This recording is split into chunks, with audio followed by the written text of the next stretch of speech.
Yosh tout le monde, aujourd'hui, vidéo sur les similarités de Naruto et My Hero Academia. 世界に打ちのめされてわかる意味を知ったグレーの花よ咲き誇れ運命を照らして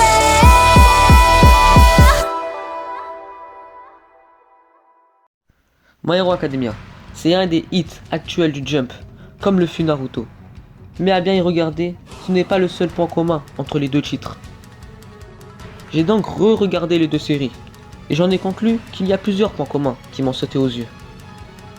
Les thèmes, les lieux et les univers sont différents entre les deux séries, mais pourtant, un paquet de points communs lie les deux mangas. Dans Naruto comme dans MHA, nous avons affaire à un héros de base peu doué, voire nul.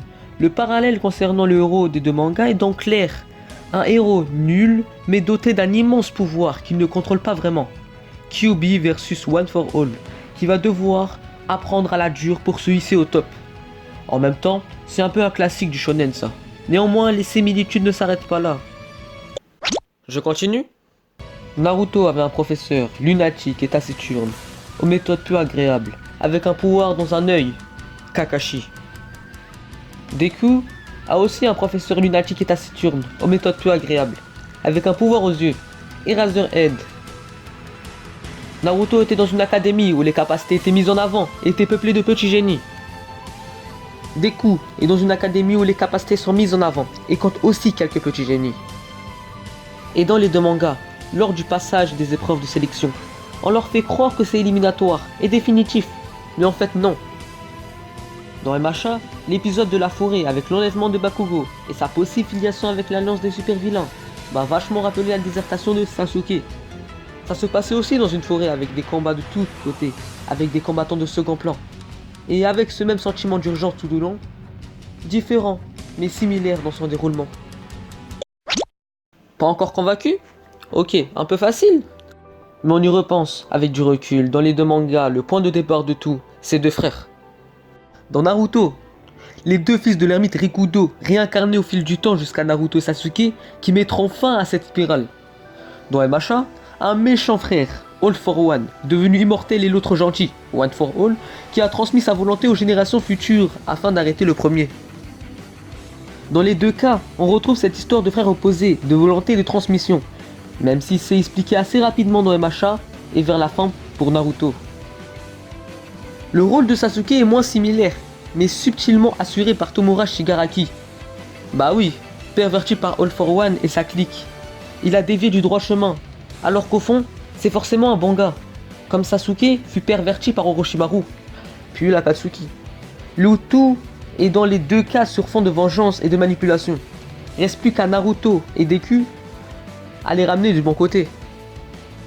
On peut encore trouver facilement d'autres parallèles de personnages comme par exemple Ochako, dont le rôle est une subtile fusion de ceux de Sakura et Hinata. Ça commence à faire un paquet de points communs quand on y repense, et en creusant un peu, on pourrait encore en trouver d'autres. Dans le chapitre 213, nous avons confirmation que Deku peut accéder au pouvoir des anciens utilisateurs du One for All, et cela via un dialogue intérieur, un peu comme quand Naruto dialogue avec Kyuubi ou ses parents. Ok, on a déjà vu ce genre de dialogue dans plein de trucs, mais cet épisode amène vers un autre parallèle. Naruto, durant toute la première partie du manga, a tourné avec en gros qu'avec deux techniques, le multiclonage et le Rasengan. Un peu comme Deku qui n'avait qu'une utilisation du One for All, le mode bourrin. Comme Naruto, Deku a dû trouver des subtilités pour utiliser au mieux ce qu'il avait à disposition. Désormais, avec cet accès éventuel au potentiel complet du One for All et les pouvoirs des anciens utilisateurs, Deku se retrouve un peu comme un Naruto post-ellipse avec l'accès à plusieurs techniques et à son potentiel complet. En résumé, depuis le début, ils sont tous deux dotés d'un énorme pouvoir caché et latent, qu'évidemment ils ne contrôlent pas et doivent apprendre à gérer. Le but ici n'est pas de descendre MHA ou d'encenser Naruto, mais simplement de souligner la filiation entre les deux, et peut-être d'en isoler et en comprendre les ingrédients du succès des deux séries. Il faut aussi comprendre que venant de séries issues du Jump, et pour du shonen en général, ce sont les codes qui peuvent se retrouver de façon détournée, ou comme ici, aussi direct dans d'autres séries. Et le plus important, c'est l'usage qu'on en fait, qui demande à son auteur d'y insuffler de la passion dans son histoire et dans ses personnages, pour donner du corps, du rythme et l'envie au lecteur. Même si on choisit de répéter un schéma qui a fait ses preuves, c'est pas toujours gage de succès. Et comme il n'y a pas 1000 ans entre Naruto et Masha, les deux ont été prépubliés dans le Jump en même temps pendant plus ou moins 2 ans. Ça permet de faire encore plus facilement des liens entre les deux. Alors de votre côté, vous avez remarqué ces similitudes? Ou peut-être vous n'êtes pas d'accord?